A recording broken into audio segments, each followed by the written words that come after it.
kill her before she reaches the spring. That was the mission. But no one said she'd be looking at me like that. The wind tears through the ridges like a whisper with teeth. Auren moves fast but low, boots silent on obsidian gravel. His HUD flickers red around the edges, tracking faint thermal traces. The terrain here isn't mapped, just rock, mist, and myth. Somewhere beneath the fog is a life form tagged as Class X rogue. Female. Last of her kind. Chiralian. His rifle is tuned, his body steady. The order was clear. Infiltrate the unmonitored zone. Terminate before sunrise. Extract. No witnesses. No mistakes. He repeats it like prayer. No mistakes. He crests a ridge and stops. Below, a shallow valley of steam and jagged stone, glowing faintly from geothermal veins. And in the center the spring. Spring of knowing. Not a name the Earth Coalition recognizes officially, but whispered among field agents who come back changed. If they come back. His visor catches movement. She's there. Not hiding.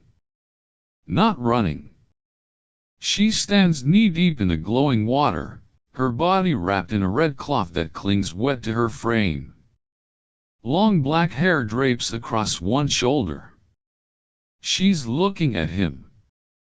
No fear. No aggression.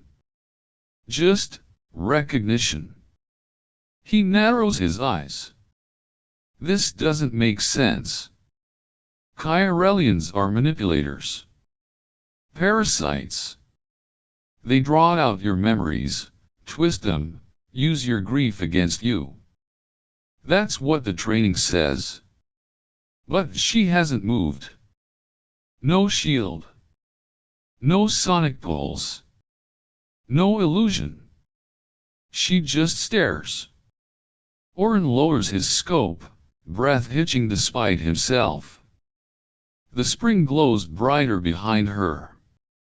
Mist curls up and blurs her outline, making her seem like part of the water, not apart from it. He takes a step closer.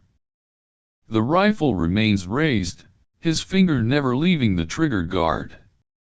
His heartbeat stays flat, years of conditioning keeping it there. But his mind shifts. Why is she alone? Why here? Auren flashes back, the burning settlement on Mars' outer ring, the screams, the flash of purple skin disappearing into smoke. His mother, torn from his arms, the last time he let emotion interfere. Chiralians did that. That's what they do. He grips the rifle tighter. Identify yourself, he calls out, voice filtered through his helmet. She doesn't answer. She just tilts her head. Auren switches to pulse read. Her vitals are calm. No spike in adrenaline. Either she's suicidal, or she knows something he doesn't. You're not supposed to be this calm, he mutters. The water glows redder. Almost like it responds to her presence. Is this some kind of trap? Still, she says nothing. Auren considers the shot. It's clear. Her chest. One squeeze. In and out. Just like training. Just like before. But something locks him in place. Not her power. Not Chiralian tricks. Her eyes. They look tired. Not the exhaustion of escape. Not defeat. Something older. Like someone who's already died once and stayed behind to wait for the end. He lowers the rifle an inch. Why aren't you running? Silence. The mist thickens. The red cloth she wears clings tighter now, soaked. Still she doesn't flinch. Steam curls around her shoulders like ghosts. He steps forward again. This time the rifle lowers more. A cold breath crawls up his spine. This is wrong. He's deviating. He knows it. Protocol violation. Psychological compromise. Still, he keeps walking. Her eyes never leave his. One more step and he's at the water's edge. The heat of the spring rolls up his legs like a warning. He speaks again, quieter. I don't want to hurt you. But I need a reason not to. For the first time, her lips part. But she says nothing. And he understands. She's already given him that reason. His grip loosens. The rifle lowers all the way. And that's when he knows, this isn't going to end the way he was told. Not with a body. Not with an extraction. It ends right here, where everything begins. With the girl in red, in a spring that remembers. The steam is thicker tonight. Auren steps into the valley like a ghost slipping back into his own unfinished story. His armor hums low with readiness, weapon calibrated and tracking. Above, the misted cliffs curve like silent jaws waiting to close. He tells himself he's here to finish the mission. That the hesitation was an error. A glitch in discipline. But that's a lie. She's still there. In the same place. In the same water. Red cloth now darker, soaked in heat and waiting. Her hair floats around her like strands of night. Her arms hang at her sides, bare, defenseless. Her eyes, fixed on him, are the same, unwavering. And wrong. They don't plead. They don't even hope. They just wait. He steps into the water. One foot, then the other. His boots hiss as geothermal steam slides up his legs. The HUD scrambles briefly, recalibrating around the heat. Target range, 15 meters. Pulse status, unchanged. She hasn't moved. His rifle rises. Hands steady. One shot, clean. That's all it takes. He could do it now. Should do it now. But her gaze holds him again, and the weight behind it presses into his chest like gravity. She doesn't brace. Doesn't twitch. She lets the crosshairs settle on her sternum without so much as a blink. Her expression doesn't change. As if she's done this before. As if she's already gone. He shifts his footing, uneasy. The targeting reticle flashes yellow. Something's wrong. Engaging biometric scan, he murmurs. The HUD flickers. A message blinks in red. Emotion feedback loop disrupted. He freezes. The system can't read her fear. Because there is none. Not fear. Not rage. Not pain. Not submission. Just emptiness. And suddenly, that scares him more than any resistance ever could. He grits his teeth. Tries again. Error. Subject outside psychological threshold. The rifle lowers half an inch on its own. He overrides manually. Focus. Reset the interface. But his breathing stutters, subtle but there. She watches him. Not with contempt. Not with compassion. Just presence. The unbearable, unmoving kind. The kind that makes silence loud. Auren feels the pulse in his temple. Feels his grip go damp. He remembers her eyes from before, not from fear, but from memory. As if she's seen him somewhere before. As if she knows something he hasn't yet learned. "What are you?" he asks, and hates how small his voice sounds. She tilts her head, the motion almost imperceptible. He raises the weapon again, faster this time. Heart rate spiking. Somewhere, deep in his training, a voice screams to complete the mission. And this? Walk away clean. But he can't. His finger finds the trigger. And stops. Not from doubt. Not from weakness. But because he feels a day shift. Not around him, but inside him. A realization creeping in like a tide. She's not resisting because she isn't fighting. Because she's already lost. Because maybe, just maybe, she came here to die. And he was just the courier. Auren curses under his breath. The rifle lowers with finality. He steps back. Retreat. Failure. His COMM link hisses. Command checking in. He doesn't answer. He just stares at her one last time, as if trying to memorize something he doesn't understand. The red cloth moves slightly in the breeze. Her eyes never do. He turns and walks out of the mist, every step heavier than the last.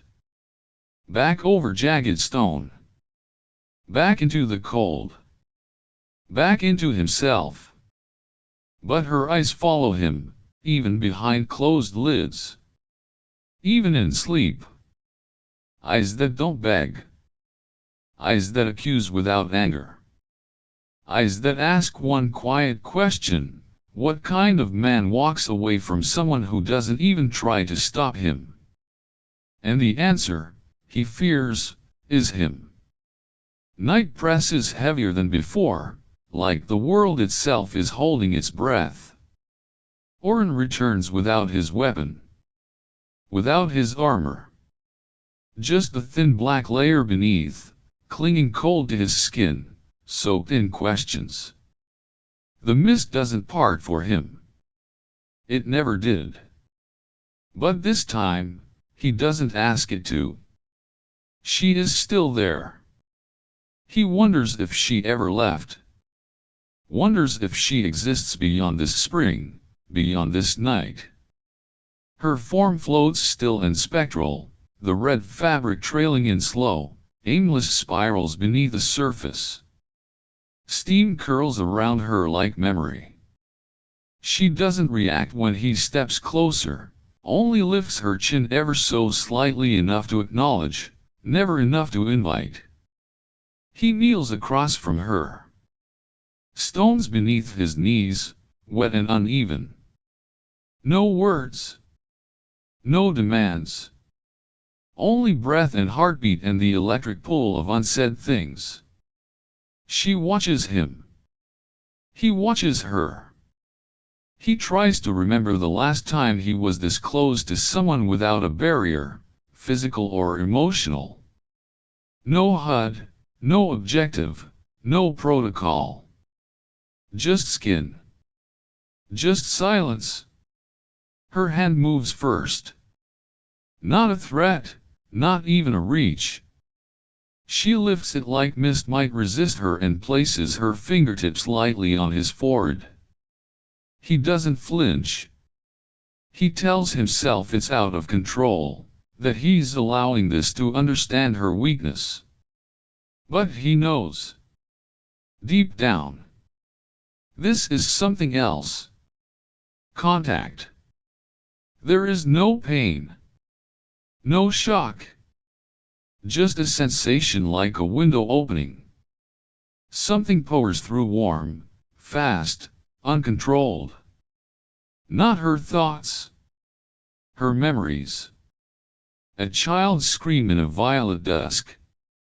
A mother's hands, bloodied and trembling. Chains dragging across crystalline floors. The echo of her brother's laughter turning brittle, then still. Cold. So much cold. She wrapped him in a song in a red cloth and watched the frost take him anyway. And then a human voice. A soldier. Not Auren. Someone else. A man who fed her. Who guarded her. Who called her little star in secret before orders sent him away. Before the screaming came back. Before she stopped singing. Auren jerks back. The memory snaps like overstretched wire. He gasps, stumbling to his feet. Her hand drops into the water. What did you do? He demands, but it sounds hollow. He already knows. She showed him. Not a weapon. Not a trick. Just truth. He paces the bank, fists clenched, breath ragged. Rage wars with confusion, and underneath it all, a sharp, cutting grief that isn't his but now lives inside him. He turns on her. Was that manipulation? Is that what your kind does? Make us feel what you want so we drop our guard? So we fail the mission. She doesn't answer. Of course she doesn't. Her silence is louder than a scream. He stares down at her. Every instinct tells him to run, to call for backup, to warn command that the Kyrelian is using psychological infiltration. But no. It didn't feel like manipulation. It felt like mourning. Still, he steps back. The fear creeps in now, not of her, but of what he's becoming. The empathy blooming like rot, softening the parts of him that once made him efficient. He retreats again. This time she doesn't watch him go. And maybe that hurts more. Because he wants her to. He wants some sign that he matters in this story she didn't choose to tell. That he didn't just walk into her pain and break something sacred. He disappears into the dark, into himself, into the questions that now outnumber the answers. And all the while, her memories echo in him, not fading. Living. If this is manipulation, he thinks, then why does it feel like truth? If this is a lie, then why do I believe her? The call comes just before dawn. Auren stands on the ridge again, where it all began, the wind colder now, less forgiving. The voice in his ear is clipped, clinical. Final directive, eliminate the target before sunrise. Extraction team en route. Do not compromise again. There is no room for interpretation. No window for hesitation. The voice does not ask if he is ready. It assumes he will obey. That he always has. But his armor is still lying in the dirt behind him. His rifle untouched. And the air tastes different this time, like endings. He doesn't wait. Doesn't reply. He runs. Down the slope, across stone still slick from night mist. Each step cuts into him, but he pushes harder. He knows what comes with extraction, protocol, burn orders, clearance to terminate any living remnant without witness. Naela is not just a target now. She is a countdown. And time is running out. The valley opens in front of him like a wound. The spring still glows, quieter now, softer. She is there. But something is different. She is crying. Her hands cover her face. Her shoulders tremble, barely. But it is enough to undo him. Until now, she has been silent sorrow, a statue of grief. But this is something else. Something raw. Something real. Something she no longer tries to hide. He doesn't call out. He just moves. His feet splash into the spring, breaking the reflection of the first orange streaks of morning. She looks up. The tears don't stop. She doesn't retreat. They are coming, he says, breath ragged. Not just me. A whole team. They'll kill you. This time, they won't hesitate. She doesn't speak. He doesn't need her to. He reaches for her. She flinches, then lets herself fall into his arms. It is the first time she touches him without purpose. No memories. No revelations. Just contact. Just trust. We need to go. Now. They move. Out of the spring, through the jagged pass, under arches of glass rock that shimmer as if remembering every footstep. The path is narrow, treacherous. She stumbles. He catches her. They don't speak. Up ahead, the lava tunnels. A forbidden route. Unstable. Unmapped. But they lead to the ridge line, to the old outpost and a gate. He doesn't explain the gate.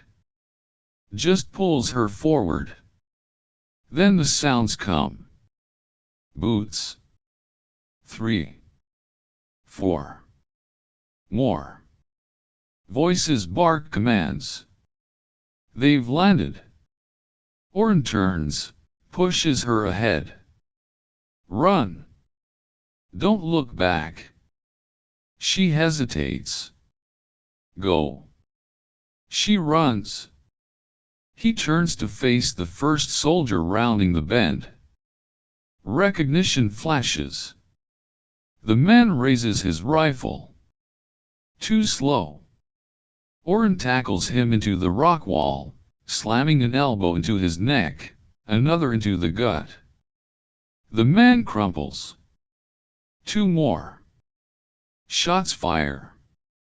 Auren ducks, rolls, grabs the downed soldier's sidearm. Fires twice. One misses. One doesn't. The tunnel sings with heat and fear. He dives in after her. The light is dim now. The world shrinks to breath, pulse, and the red glow of cooling magma veins. She waits at a junction, eyes wide. Which way? He takes her hand. Left. They move as one. Not trained. Not elegant. But together. At last, the outpost. Half buried. Forgotten. But the gate still hums. Illegally powered. A remnant of old wars. A last resort. It can take us anywhere, he says. But we can never come back. She nods. Behind them, shouts. Closer now. He inputs coordinates. Anywhere uncharted. Anywhere free. She turns to him. Why? She whispers. He doesn't answer. Because he doesn't know how to say it. That her pain became his. That her silence said more than any plea. That he couldn't be the man who killed a girl who no longer wanted to live, yet never stopped surviving. That maybe, just maybe, he wanted to survive too. He presses the button. The gate opens. They leap. The world collapses behind them. And a headlight. The sky here is never fully blue. It holds a soft lavender hue that hovers between dusk and dawn, like the planet hasn't made up its mind.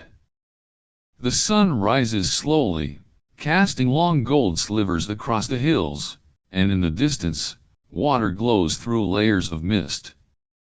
Auren sits by the edge of it, quiet. Beside him, a single sprout leans toward the light. She calls it the lake of letting go.